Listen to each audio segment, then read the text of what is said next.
learners, and again welcome back to this course of automobile engineering for 6th semester diploma in mechanical engineering. I am Ritesh Harude from Diploma in Mechanical Engineering, NIT Polytechnic, Nagpur.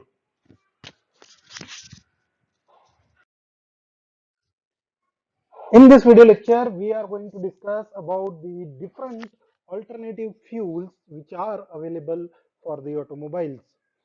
तो इन alternative fuels के बारे में देखेंगे, engine किस तरह से काम करता है, उसका एडवांटेज क्या होता है, जरूरत क्यों पड़ती है इन अल्टरनेटिव फ्यूल्स की, इसके बारे में हम इस वीडियो लेक्चर में डिस्कस करेंगे। तो सबसे पहले देखते हैं लर्निंग आउटकम क्या होंगे इस वीडियो लेक्चर के। तो इस वीडियो लेक्चर को देखने के बाद आप सबसे पहले तो ये जानेंगे कि डिफरेंट अल्टरनेटिव फ्यूल्स क्या क्या है, यानी अल्टरनेटिव फ्यूल्स की जरूरत क्यों है, किस लिए ये हमारे इतने इम्पोर्टेंट है, और ये अल्टरनेटिव फ्यूल्स कौन से है, इसके बारे में हम लोग सबसे पहले देखेंगे। उसके बाद हम लोग देखेंगे कि आप select relevant type of alternative fuel with justification कर पाएंगे। तो एक बार अगर हमने सारे अल्टरनेटिव फ्यूल्स के बारे में पढ़ लिया, उसके एडवांटेज डिसएडवांटेज डिस्कस कर लिए, तो उसके बाद कौन सा आप अल्टरनेटिव फ्यूल्स आपने सिलेक्ट करना चाहिए और क्यों सिलेक्ट करना चाहिए, इसका जस्टिफिकेशन भी आप दे पाएंगे। तो इसकी पीओ और पीएसओ मैपिंग क्या रहेगी, तो सबसे पहले तो पीओ 1 मैप होने वाला है, जो कि है बेसिक एंड डिसिप्लिन नॉलेज, क्योंकि यहाँ पर हमारा डिसिप्लिन नॉलेज इंक्रीज होने वाला है, इसीलिए हम लोगों ने पीओ 1 मैप किया है, क्योंकि जो टॉपिक हम लोग पढ़ रहे हैं वो कोर टॉपिक है मैकेनिकल इंजीनियरिंग का, सो इसीलिए पीओ 1 मैप होता है। उसके बाद होता है पीओ 4। तो हम लोग यहाँ पर डिस्कस कर रहे हैं, प्रैक्टिस करेंगे, ऑब्जर्व करेंगे, लेआउट्स वगैरह ड्रॉ करेंगे, सिस्टम किस तरह से काम कर रहा है, इसलिए यहाँ पर पीओ 4 मैप किया है। उसके बाद आता है लाइफ लॉन्ग लर्निंग। तो देखिए, अगर आपको ये सारे बेसिक चीजें पता है, तो आप जब भी व्हीकल खरीद रहे हैं तब ये टॉपिक आपको काम में आएगा, क्योंकि व्हीकल खरीदने समय कौन से फ्यूल का व्हीकल लेना चाहिए, किस तरह से व्हीकल का सिलेक्शन करना चाहिए, ये सारी चीजें भी हम लोग पढ़ लेंगे। तो इसीलिए पीओ 7 यहाँ पर मैप करते हैं हम लोग। और उसके बाद आता है पीएसओ 2, यानी mechanical engineering related tools and equipment. So this is all about the learning outcome for this video lecture. तो सबसे पहले डिस्कस करते हैं कि अल्टरनेटिव फ्यूल्स क्या होते हैं और इन्हें इनकी जरूरत क्या होती है। तो बेसिकली क्या होता है कि हमारे यहाँ या पूरी दुनिया में जो व्हीकल चलते हैं वो पेट्रोलियम फ्यूल के ऊपर चलते हैं, यानी पेट्रोल और डीजल के ऊपर काम करते हैं। नाउ पूरी दुनिया में हमें ये पता है कि हमारे पास पेट्रोलियम प्रोडक्ट यानी क्रूड ऑयल का जो स्टॉक है, जो अरेंजमेंट है, जो अवेलेबिलिटी है, वो लिमिटेड है। और आने वाले 20 या 30 या 40-50 सालों में ये जो क्रूड ऑयल का स्टॉक है वो पूरी तरह से खत्म हो जाएगा। So it is very much necessary कि हम लोग दूसरे ऑल्टरनेटिव फ्यूल्स के बारे में काम करें, दूसरे ऑल्टरनेटिव फ्यूल सप्लाई करें। दूसरा, जो कन्वेंशनल पेट्रोल या डीजल फ्यूल होते हैं, ऑयल इंजन होते हैं, इसका सबसे बड़ा प्रॉब्लम ये होता है कि these are not clean fuels. इन फ्यूल्स को यूज करने से क्या होता है कि बहुत प्रमाण में एमिशन निकलता है, यानी धुआं या पॉल्यूटेंट्स बहुत ज्यादा फैलाते हैं ये फ्यूल्स। तो इसीलिए अब जो हमारी धरती है, जो अर्थ है, उसको बचाने के लिए it is very much necessary कि हम लोग कुछ ऑल्टरनेटिव फ्यूल्स के बारे में सोचें और उनसे रिलेटेड व्हीकल को डेवलप करें। सो इसीलिए हम यहाँ ऑल्टरनेटिव फ्यूल्स के बारे में डिस्कस कर रहे हैं। नाउ बहुत सारे देश ऐसे हैं जहां पर कुछ ऑल्टरनेटिव फ्यूल यूज करना कंपलसरी हो गया है। कई जगह पर अभी आपने देखा होगा कि कुछ देश ऐसे हैं जहां पे आने वाले कुछ समय में 2022 से 2025 से, कुछ कंट्रीज में 2030 से कुछ एक पर्टिकुलर सिटीज है जहां पर इलेक्ट्रिक व्हीकल यूज करना कंपलसरी कर दिया गया है। कई जगह ऐसे है कि जो ट्रांसपोर्ट व्हीकल्स होते हैं, जो हेवी व्हीकल्स होते हैं, बसेस या ट्रक्स होती है, वहां पर हमने यूज पेट्रोल और डीजल का यूज लिमिटेड किया है, सीएनजी और गैस का यूज वहां पर हम लोगों ने बढ़ाया है। सो इसीलिए ये ऑल्टरनेटिव फ्यूल्स की जरूरत होती है। तो कौन से ऑल्टरनेटिव फ्यूल्स हमारे पास अवेलेबल होते हैं, इसके बारे में देखते हैं। तो सबसे पहला है बायोडीजल। बायोडीजल के बारे में हमने देखा होगा कि एक फल होता है जेट्रोफा जिसका नाम है, जिसको हम लोग यूज करते हैं डीजल प्रोड्यूस करने के लिए, तो ये होता है बायोडीजल। तो ये जो फ्यूल है ये खेत में उगाते हैं हम लोग, यानी नेचुरल होता है, तो इसीलिए इसमें उतना ज्यादा पोल्यूशन नहीं होता। उसके बाद इलेक्ट्रिक व्हीकल, तो हमने अभी बहुत सारे देखे हैं। तो इलेक्ट्रिक व्हीकल अभी कॉमन चीज है जो बहुत ज्यादा यूज हो रहा है। उसके बाद एथेनॉल यानी अल्कोहल पावर्ड व्हीकल भी हम लोगों ने देखे हैं। तो बहुत सारी जगह में, बहुत कंट्रीज में आपके जो पेट्रोल आता है, कन्वेंशनल फ्यूल जो होता है, उसके अंदर इथेनॉल को मिक्स किया जाता है।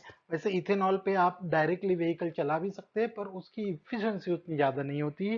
पर बहुत सारी कंट्रीज में इसको पेट्रोल के साथ मिक्स किया जाता है। इंडिया में भी अगर आप देखें तो 10% तक आपका जो पेट्रोल होता है या डीजल होता है, उसमें इथेनॉल का मिक्स होता है। ये परमिटेड है और ये हर जगह आपको मिलेगा। इसके बाद आता है हाइड्रोजन एज अ फ्यूल। तो इसके ऊपर भी बहुत सारा रिसर्च चल रहा है, कई टाइप के व्हीकल मार्केट में आ चुके हैं। तो हाइड्रोजन फ्यूल सेल पे जो काम करते हैं वो टाइप के व्हीकल आपको देखने के लिए मिलेंगे, या फिर उसी से रिलेटेड व्हीकल्स होंगे। उसके बाद आते हैं दो और, नेचुरल गैस और प्रोपेन गैस, जिसको हम एलपीजी भी बोल सकते हैं। तो सीएनजी व्हीकल और एलपीजी व्हीकल ये भी कुछ ऑल्टरनेटिव फ्यूल्स के ऑल्टरनेट हो सकते हैं। ये जब भी हम लोग इस टाइप का ऑल्टरनेट फ्यूल यूज करते हैं, तो आपके इंजन में, व्हीकल में थोड़ा बहुत मॉडिफिकेशन करने की जरूरत पड़ती है। तो आप उतना चेंजेस कर सकते हो और इन ऑल्टरनेट फ्यूल्स को यूज कर सकते हो। तो पिछले सेमेस्टर में जो हम लोगों ने कोर्स कंप्लीट किया था जिसका नाम था पावर इंजीनियरिंग, जिसमें हमने आईसी इंजन के बारे में देखा था, तो सेम आईसी इंजन में आप लोग इनमें से कई सारे फ्यूल यूज कर सकते हैं, और थोड़ा बहुत चेंजेस करके हम लोग किस तरह से वो यूज कर सकते हैं इस वीडियो लेक्चर में हम लोग देखेंगे। So these all are the alternates for the automobile basic fuels. तो सबसे पहले देखते हैं सीएनजी ऑपरेटेड इंजन कैसे होते हैं। तो सीएनजी ऑपरेटेड इंजन को अगर देखेंगे तो इसमें सबसे पहले हम लोग क्या करते हैं, पेट्रोल टैंक की जगह पे सीएनजी टैंक को इंस्टॉल करते हैं। अब ये जो व्हीकल्स होते हैं, पेट्रोल और सीएनजी ऑपरेटेड व्हीकल्स जो होते हैं, इनमें दोनों टाइप के फ्यूल लगते हैं, क्योंकि पहले ये शुरुआत में पेट्रोल के ऊपर काम करते हैं स्टार्ट होने के लिए, और उसके बाद ये फ्यूल कट करके नॉर्मली आपका सीएनजी फ्यूल पे काम करता है। तो यहाँ पे क्या है, ये फ्यूल सप्लाई करने के लिए आपके पास में यहाँ होता है सीएनजी टैंक, उसके बाद फ्यूल शट ऑफ वाल्व होता है, ये फ्यूल का कट करता है, या फिर फ्यूल सप्लाई ऑन ऑफ करने के लिए रहता है। उसके बाद रिड्यूसिंग वाल्व होता है, ये प्रेशर को रिड्यूस करता है, प्रेशर रिड्यूस होगा, और उसके बाद आता है फ्यूल गैलरी, और यहाँ पर फ्यूल इंजेक्टर, यहाँ से एयर आएगी, एटमॉस्फेरिक एयर फिल्टर होंगी, और उसके बाद इस एयर का फ्लो को कंट्रोल करने के लिए यहाँ पे थ्रॉटल वॉल्व होता है। उसके बाद यहाँ पर हम इस गैस को इंजेक्ट करेंगे, और यहाँ होगा ये मिक्सचर। ये मिक्सचर क्रिएट होने के बाद में इंजन सिलेंडर में सप्लाई होता है। उसके बाद काम क्या होता है ये आपको बहुत अच्छे से पता है। तो इस तरह से एक सीएनजी ऑपरेटेड इंजन काम करता है। तो इसमें कुछ एक्स्ट्रा कंपोनेंट लगते हैं, जैसे सीएनजी टैंक, रिड्यूसिंग वॉल, एक mixer, injector, fuel shut off wall. तो इस तरह के वही कंपोनेंट्स होते हैं जो आपको एक्स्ट्रा में आपके व्हीकल में लगाना पड़ता है। आजकल बहुत सारे व्हीकल्स की फैक्ट्री फिटेड सीएनजी किट के साथ में व्हीकल आता है। अगर वैसा नहीं है तो आप मार्केट में सीएनजी किट आपके व्हीकल में इंस्टॉल करा सकते हैं। So this is all about CNG operated engines. Now, what will be the advantage of CNG operated engine? Now, सबसे पहला तो एडवांटेज जो है वो है कि cost of fuel is very less. तो जो फ्यूल की कॉस्ट है वो कम होती है, तो गैस की जो कॉस्ट है वो एज कम्पेयर टू पेट्रोल और डीजल कम है, तो इसीलिए आपको एफिशिएंसी ज़्यादा मिलती है, तो आपके व्हीकल की एफिशिएंसी क्या हो जाएगी, बढ़ जाएगी। तो ये एक यहाँ पर फायदा हो सकता है। बट यहाँ पे क्या होगा, ये लेस पॉल्यूटिंग भी है। सो लेस पॉल्यूशन कैसे? सो आपने देखा होगा कि जो पेट्रोल होता है वो गैस फॉर्म में अवेलेबल होता है, सीएनजी या एलपीजी वो पहले से ही गैसेस फॉर्म में होती है। अब किसी भी फ्यूल को बर्न होने के लिए ऑक्सीजन की जरूरत होती है, यानी उसने एयर के साथ मिक्स होना जरूरी है। और जब ये एयर के साथ में मिक्स होता है तो क्या होगा कि लिक्विड और एयर आपस में अच्छी तरह से नहीं मिक्स हो सकते, पर एलपीजी और सीएनजी एयर के साथ इजीली मिक्स हो जाते हैं, क्योंकि दोनों गैसेस फॉर्म में होते हैं। और जितना अच्छा मिक्सचर तैयार होगा आपका, उतना ज्यादा आपकी एफिशिएंसी मिलेगी, क्योंकि उतना ज्यादा पॉल्यूशन कम होगा। फ्यूल का परफेक्ट, आप बोल सकते हैं कि कंप्लीट यूटिलाइजेशन होता है, तो इसीलिए इस टाइप के व्हीकल की एफिशिएंसी भी ज्यादा होती है। Now it is safer vehicle. LPG CNG tank जो होते हैं वो बहुत थिक मटेरियल के बनाए जाते हैं, क्योंकि इस तरह से डिजाइन करना पड़ता है कि आपके जो लीक प्रूफ होना चाहिए, क्रैश में वो क्रैश टेस्ट पास किया जाना चाहिए, एंड इवन गन फायर जो होती है उसको भी हैंडल करना आना चाहिए। सो इसीलिए आपके जो एलपीजी और सीएनजी व्हीकल्स होते हैं they are more safer as compare to petrol and diesel. So आपने देखा होगा कि कई बार एक्सीडेंट में पेट्रोल टैंक फूट जाते हैं, लीकेजेस हो जाते हैं, वैसा एलपीजी और सीएनजी में पॉसिबल नहीं होता। उसके बाद लुब्रिकेटिंग ऑयल की लाइफ बढ़ जाती है। कई बार पेट्रोल और डीजल इंजन में क्या होता है, पेट्रोल आपके लुब्रिकेटिंग ऑयल में लीक कर जाता है, यानी पिस्टन रिंग को पास करके वो क्रैंक केस में चले जाता है और ऑयल के साथ मिक्स होकर ऑयल को कंटेमिनेट कर देता है। अब अगर आपका लुब्रिकेटिंग ऑयल कंटेमिनेट हो जाएगा तो आपको उसको बार बार चेंज करना पड़ेगा, यानी आपके व्हीकल का परफॉर्मेंस कम होगा, at the same time maintenance भी आपके व्हीकल का बढ़ जाएगा। तो ये सारी चीजें नहीं होना चाहिए। तो ये इसीलिए गैस जो होती है वो पेट्रोल के साथ में इंटरैक्ट नहीं करती, डीजल के साथ इंटरैक्ट नहीं कर सकती, इसीलिए आपके लुब्रिकेटिंग ऑयल की लाइफ बढ़ जाती है। उसके बाद बार बार ऑयल चेंज करने की जरूरत नहीं पड़ती। उसके बाद क्या है, CNG has a higher octane number than petrol. तो सीएनजी का ऑक्टेन नंबर पेट्रोल से ज्यादा होता है। ऑक्टेन नंबर ज्यादा होगा तो हम क्या कर सकते हैं, हायर कॉम्प्रेशन रेशो पर इंजन को ऑपरेट कर सकते हैं। कॉम्प्रेशन रेशो का कंसेप्ट हमने पिछले सेमेस्टर में भी पढ़ा था। जितना ज्यादा कॉम्प्रेशन रेशो होगा उतना आपके व्हीकल की एफिशिएंसी बढ़ेगी, पावर कंजम्पशन बढ़ेगा, फ्यूल इकोनॉमी इंक्रीज होगी। सो पर एक लिमिटेड कंप्रेशन रेशो तक हम लोग जा सकते हैं, क्योंकि उसकी वजह से क्या होता है, नॉकिंग की पॉसिबिलिटी बढ़ती है। और ये दोनों चीजें अगर कम करनी है तो यहाँ पर क्या होता है, सीएनजी का ऑक्टेन नंबर जो होता है वो ज्यादा होता है, यानी नॉक रेजिस्टेंस आपका सीएनजी ज्यादा रहता है। और नॉक रेजिस्टेंस ज्यादा होने की वजह से क्या होगा कि आप ज्यादा कंप्रेशन रेशो यूज कर पाएंगे, यानी कम फ्यूल में आप ज्यादा पावर प्रोड्यूस कर सकते हैं। उसके बाद एलपीजी और सीएनजी के जो टैंक होते हैं वो बहुत तरीके से सील्ड होते हैं, लीक प्रूफ होते हैं, तो इसके वजह से इवेपोरेटिव लॉसेस नहीं होते हैं। इससे क्या होगा, पॉल्यूशन भी कम होगा और साथ ही साथ आपके व्हीकल की एफिशिएंसी भी बढ़ेगी। तो ये थे एडवांटेजेस किसी भी सीएनजी या एलपीजी ऑपरेटेड इंजन की।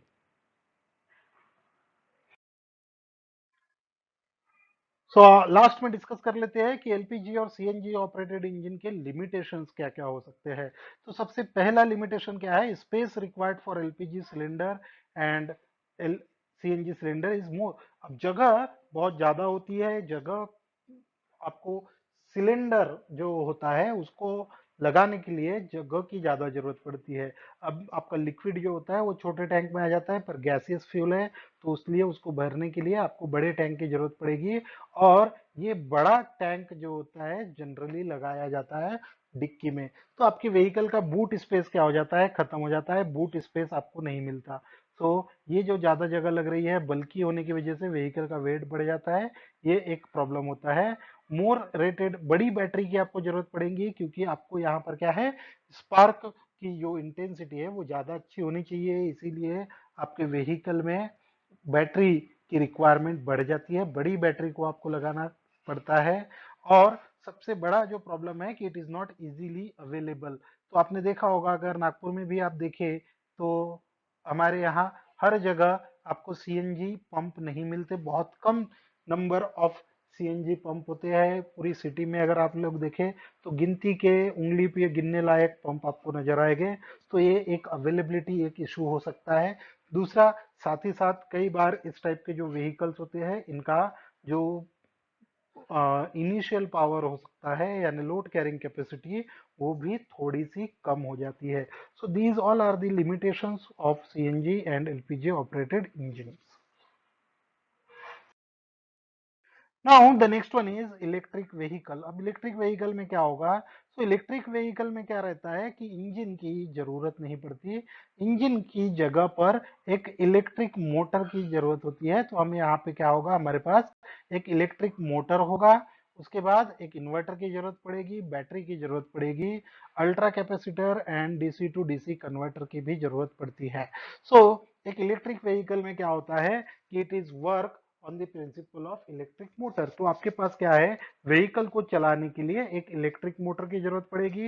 ये इलेक्ट्रिक मोटर जो भी मैकेनिकल एनर्जी की जरूरत पड़ती है यानी इंजन जो मैकेनिकल एनर्जी प्रोड्यूस करता है वो इलेक्ट्रिक मोटर से आएंगे। अब इलेक्ट्रिक मोटर को अगर चलाना है तो हमें बैटरी की जरूरत पड़ेगी। अब बैटरी जो सप्लाई करती है वो डीसी वोल्टेज सप्लाई करती है, पर यहाँ पर मोस्ट ऑफ द व्हीकल में हम लोग एसी मोटर यूज करते हैं। सो इसीलिए इन्वर्टर की जरूरत पड़ती है ताकि उस डीसी करंट को एसी करंट में कन्वर्ट किया जा सके। At the same time vehicle चलते रहता है तो उसकी एनर्जी को हम लोग एक कैपेसिटर में स्टोर करते हैं, which is then use to run the battery, charge the battery, और to use the directly use in the motor also. बाद में जो इलेक्ट्रिक व्हीकल का पावर है, जो मोटर का पावर है, वो डायरेक्टली हम लोग व्हील पे सप्लाई नहीं कर सकते क्योंकि उसको चेंजेस करने की जरूरत होती है। तो इसीलिए ट्रांसमिशन सिस्टम हमारे व्हीकल में लगा हुआ रहता है। तो इलेक्ट्रिक व्हीकल मोटर जो है वो मैकेनिकल ट्रांसमिशन सिस्टम को चलाएगी and then it will going to run the wheels. तो इस तरह से एक इलेक्ट्रिक व्हीकल काम कर सकता है।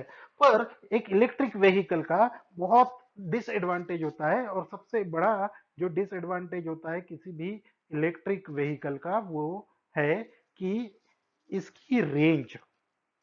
आपको सबसे पहले तो बहुत बड़ी बैटरी यूज करनी पड़ेगी, और आप जितनी बड़ी बैटरी यूज करोगे उतना ज्यादा व्हीकल का लोड बढ़ेगा, उसका साइज बढ़ेगा, व्हीकल का वेट बढ़ते जाएगा। सो इसीलिए वहां पर लिमिटेशंस है। अब बैटरी ही आप कितनी भी बड़ी यूज कर लो, पर इसका लिमिटेशंस होता है कि कितने देर ये काम करेगी। तो इसीलिए आपके इलेक्ट्रिक व्हीकल की जो रेंज होती है वो कम हो जाती है।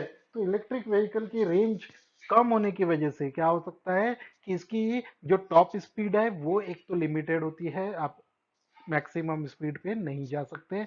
और दूसरा जो सबसे बड़ा प्रॉब्लम होता है वो रेंज होती है, यानी 200 या 300 किलोमीटर के आसपास की एक चार्ज में वो व्हीकल काम करता है, यानी आप इसको कंटिन्यूअसली यूज नहीं कर सकते। सो ये सारे लिमिटेशंस की वजह से एक दूसरा टाइप का व्हीकल जो है मार्केट में आया है, और उस टाइप के व्हीकल को बोलते हैं हाइब्रिड व्हीकल, यानी इलेक्ट्रिक हाइब्रिड व्हीकल। तो आइए देखते हैं कि इलेक्ट्रिक हाइब्रिड व्हीकल क्या होता है।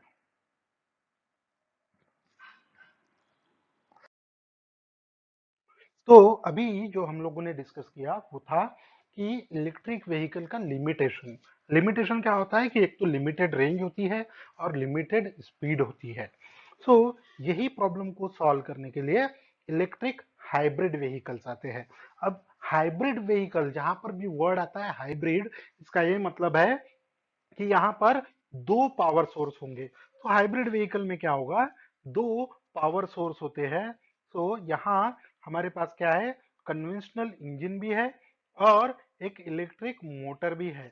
सो आप अपने हिसाब से, अपनी रिक्वायरमेंट के हिसाब से व्हीकल को या तो इलेक्ट्रिक व्हीकल पे चला सकते हैं या फिर इंजन पे चला सकते हैं।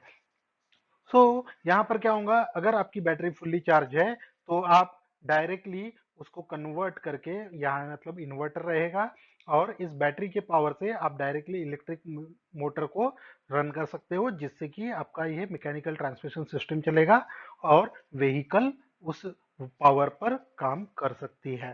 पर अगर कभी आपकी बैटरी डिस्चार्ज हो जाती है तो आप इस व्हीकल को शिफ्ट कर सकते हो इंजन के ऊपर। तो आपका इंजन कन्वेंशनल फ्यूल टैंक यानी रिजर्वायर से फ्यूल लेगा और इंजन काम करेगा, और ये पावर डायरेक्टली सप्लाई होगा इस मैकेनिकल सिस्टम को। तो यहाँ पे क्या होगा, इंजन से पावर आएगा, उसके पावर को कन्वर्ट करेगा जनरेटर इलेक्ट्रिसिटी में, और एक चार्जर को यूज करके हम लोग बैटरी चलाएंगे, बैटरी को चार्ज करेंगे। एट द सेम टाइम ये जो पावर आएगा उससे हम व्हीकल भी चलाएंगे। यानी अगर आपकी बैटरी भी डिस्चार्ज हो जाती है तब भी आप पेट्रोल पे उस व्हीकल को चला सकते हो। व्हीकल इंजन के ऊपर काम करेगा, at the same time battery भी चार्ज होती रहेगी, और एक बार बैटरी चार्ज हो गई तो वापिस आपका जो सिस्टम है वो इलेक्ट्रिक व्हीकल के ऊपर शिफ्ट हो जाएगा। तो ये होता है हाइब्रिड व्हीकल। तो इसके एडवांटेज क्या हो सकते हैं वो देख लेते हैं। तो एडवांटेज क्या होगा, it converts 40% of energy stored in petrol to power. So क्या हो रहा है, इंजन से जो पावर डेवलप हो रहा है उसका 40% बैटरी को चार्ज करने के लिए यूज हो रहा है, और 60% से आपका व्हीकल काम करेगा। तो एडवांटेज होता है, it provide moderate speed range, यानी जो स्पीड की रेंज है, जो इलेक्ट्रिक व्हीकल की स्पीड रेंज लिमिटेड होती है, यानी 40-60 के आसपास ही जाती है, इसकी स्पीड उससे ज्यादा हो सकती है। उसके बाद एनर्जी एफिशिएंट है, एनवायरमेंट फ्रेंडली होता है, जीरो एमिशन है, और नॉइज भी रिड्यूस करता है। So these all are the advantage of hybrid vehicle. So friend, we have come to the end of this video lecture. तो हम लोगों ने डिफरेंट टाइप्स के ऑल्टरनेटिव फ्यूल्स के बारे में पढ़ा। तो असाइनमेंट क्वेश्चंस के बारे में बात कर लेते हैं। तो असाइनमेंट क्वेश्चन में क्या है, सबसे पहला, right advantage and disadvantage of LPG या सीएनजी एज अ फ्यूल। तो इसके एडवांटेज और लिमिटेशंस हम लोगों ने पढ़े हैं। So you will be able to write down this answer of this question, and then draw a layout of electric and hybrid vehicle. So इसकी layout आप draw कर सकते हो। So this will be our next video, sorry, this will be our next question. So mapping क्या थी, PO1 PO4 और PO7 यहाँ पे मैप हुआ था, साथ में PO2 अब हमारा ऑब्टेन हुआ है। So this is all about the video lecture on alternative fuel.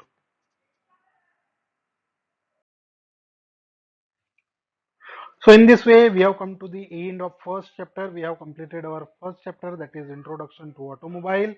Then the our next video lecture will be on second chapter, that is automobile transmission system. So our next video will be on transmission system. Till then, keep learning. Thank you.